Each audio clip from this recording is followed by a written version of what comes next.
Terre de France, un parfum au service de notre pays. En vente sur la boutique de TV Liberté.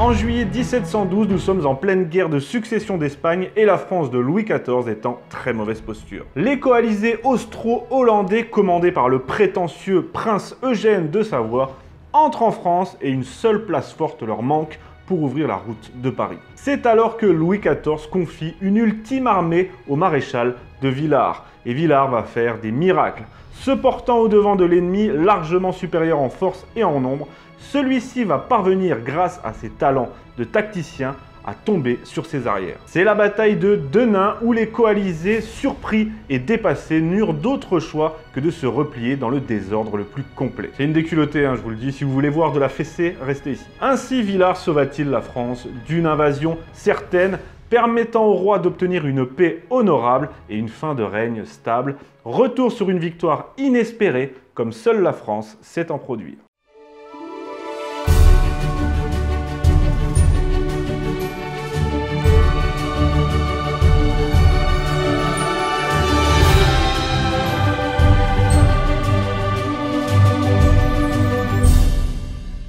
Ah, qu'il est beau ce générique, qu'il est magnifique et je peux tranquillement vous dire ça parce que c'est pas moi qui l'a fait. Et donc j'en profite pour remercier les équipes de TV Liberté qui ont fait un gros boulot. J'adore ce générique, il est magnifique et je remercie aussi à nouveau au passage Andrea pour le logo tout aussi magnifique. La rentrée commence bien mes amis pour la petite histoire sur TV Liberté et croyez-moi en termes d'histoire et de gloire française, on a encore beaucoup de choses à voir. J'ai deux annonces à vous faire avant de commencer. La première, c'est que je vous invite à me proposer des idées de sujets dans les commentaires sous cette vidéo sur YouTube. Ça me fera une petite réserve pour bien démarrer la saison. Et deuxième annonce, juste pour vous dire que mon nouveau cours en ligne, l'Histoire de France racontée aux enfants, sortira à la mi-septembre, donc d'ici quelques jours, 2 semaines on va dire. Donc prenez note, vu que c'est la rentrée scolaire, ça tombe bien. Et puis ne comptez pas sur l'éducation nationale pour offrir à vos enfants de la vraie histoire de France, mais ça vous le savez. Allez maintenant, sans plus attendre, passons au sujet du jour. Et quel sujet? La bataille de Denain où le maréchal de Villars a sauvé la France de l'invasion, littéralement. Nous sommes alors en pleine guerre de succession d'Espagne, ça fait plus de 10 ans qu'elle dure. Et le moins que l'on puisse dire, c'est qu'elle ne se passe pas très bien pour la France. Faut dire que, comme d'habitude, il n'y a rien de nouveau, la France se retrouve seule face à une large coalition qui comprend la fine équipe habituelle, l'Angleterre, le Saint-Empire, l'Autriche, la Prusse, la Savoie, enfin voilà. Et de son côté, j'ai dit la France seule, mais elle est en compagnie du royaume de Castille, de l'électorat de Bavière, de Cologne et le duché de Mantoue. En gros, elle est toute seule, quoi. Faut arrêter. Vous voulez pas mettre, je sais pas moi, le royaume du Groland aussi, tant que vous y êtes. Et comme je l'ai dit, depuis plus de 10 ans maintenant, le roi Soleil, qui va sur ses 72 ans, essuie les revers militaires, les grands hivers catastrophiques. Bref, cette fois, les coalisés sont aux portes de la France. Ils sont même en France. Et la fin est proche. Ces coalisés, durant cette guerre, ont été commandés par deux grands chefs, le duc de Marlborough pour l'Angleterre et le prince Eugène pour l'Autriche. Sauf que dans cette coalition, tout le monde n'est pas d'accord pour poursuivre la guerre. Et ainsi, en 1712, l'Angleterre, au bord de la ruine, décide de se retirer et de signer une paix avec la France. Ça, c'est déjà une bonne chose, même si on n'aurait pas vu d'objection à les rouster aussi, mais c'est une bonne chose. Pourtant, le prince Eugène de Savoie ne l'entend pas de cette oreille. Lui, ce qu'il veut, c'est briller, continuer le combat par une action d'éclat et ainsi pouvoir imposer à la France des conditions de paix humiliantes. Parce que dans le même temps, quelques mois plus tôt, alors que la guerre n'est pas finie, se sont ouvertes les négociations de paix d'Utrecht. Et à ces négociations, on attend la fin de la guerre et donc chacun essaye de tirer son épingle du jeu, de finir le mieux possible pour avoir les meilleures conditions de paix possibles. Vous suivez? Alors le prince Eugène, à la fois pour sa gloire personnelle et pour imposer à la France de mauvaises conditions de paix, il veut aller jusqu'au bout. Il veut finir en frappant un grand coup et c'est pourquoi, malgré le retrait de l'Angleterre, il décide de continuer la guerre seul. Il faut dire que la France est à ce moment-là au bord du désastre, financièrement comme militairement. Elle est donc une proie, une cible de choix pour lui. Elle a un pied à terre, un genou à terre, pardon, et Eugène veut la mettre totalement à genoux. Pour ce faire, en 1712, il attaque le royaume de France par le nord avec une armée imposante de 130 000 hommes, des Hollandais surtout, mais aussi des impériaux et des Autrichiens. Il prend Lille, Douai et il progresse rapidement, si rapidement qu'il ne lui reste plus qu'une seule place forte à prendre, avant d'avoir la route de Paris grande ouverte, Landrecies. On court au désastre. Clairement, alors Louis XIV sort sa dernière carte. Il rencontre le maréchal de Villars, qui s'est déjà illustré à la bataille de Malplaquet, et lui confie une ultime armée de 70 000 hommes pour arrêter les coalisés coûte que coûte. Avec cette armée de seulement 70 000 hommes, je rappelle que les coalisés sont 130 000, cette armée qui manque de tout, de vivres, d'artillerie, d'équipement, Villars va faire des merveilles et sauver la France de l'invasion. Il se porte à la rencontre du prince Eugène qui a décidé de mettre le siège devant Landrecies, dernier rempart avant la route de Paris. Ce prince est d'ailleurs si confiant qu'il a fait créer une route de ravitaillement entre sa position et la ville de Denain, et cette route, il l'a baptisée sobrement le chemin de Paris. Le mec est en totale confiance, hein, il a cru qu'il envahissait la Pologne. Non, non mon gars, c'est la France ici, et pas n'importe laquelle, monsieur.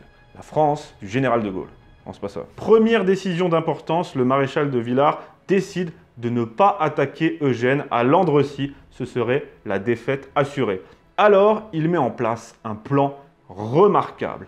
Vous le voyez sur cette carte, il part de Cambrai. Il fait tout d'abord mine de se diriger vers Landrecies. Il envoie d'ailleurs quelques dragons pour faire diversion. Et à la nuit tombée, coup de théâtre. Il fait faire demi-tour à son armée, il n'en informe son état-major qu'à la dernière minute. On met des tissus sous les sabots des chevaux, sous les charrettes, pour faire le moins de bruit possible.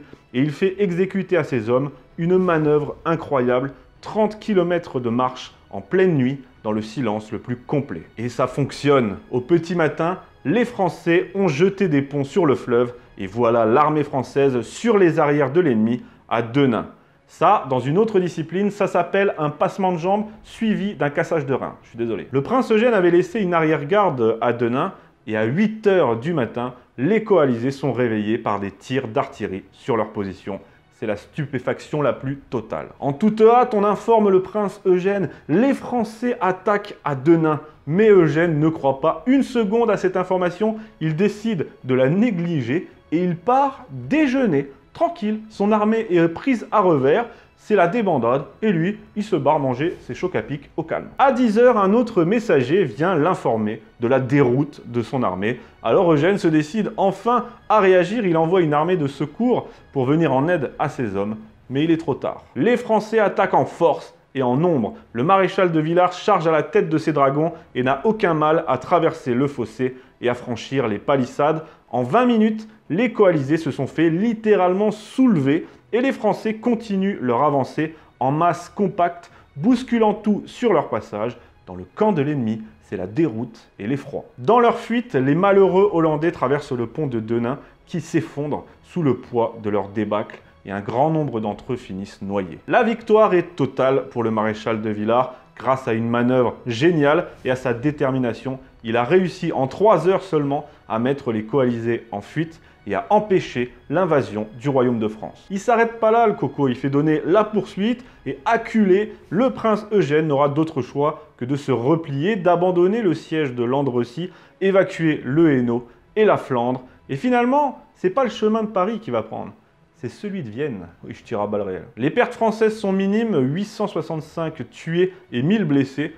Côté coalition, l'ennemi déplore 2500 noyés, 2500 tués, 3000 prisonniers et près de 15 000 blessés. C'est une fessée monumentale, je vous l'avais promis. Comme je l'ai dit, la victoire est complète, l'invasion est stoppée. À Versailles, c'est une explosion de joie. Et le curé de Rumégis, j'espère que ça se prononce comme ça, note dans son registre paroissial ce jour-là: en 3 mois de temps, les Français ont regagné ce que leurs ennemis avaient conquisté en 2 ans. Ouais, il dit conquester. C'est assurément l'un des plus grands succès militaires français. Le seul regret que j'aurais, moi, c'est que les Anglais n'ont pas participé à cette déroute. Ils ont su se retirer à temps. Dommage, on ne peut pas tout avoir. Cette victoire éclatante permet à la France d'obtenir de meilleures conditions de paix.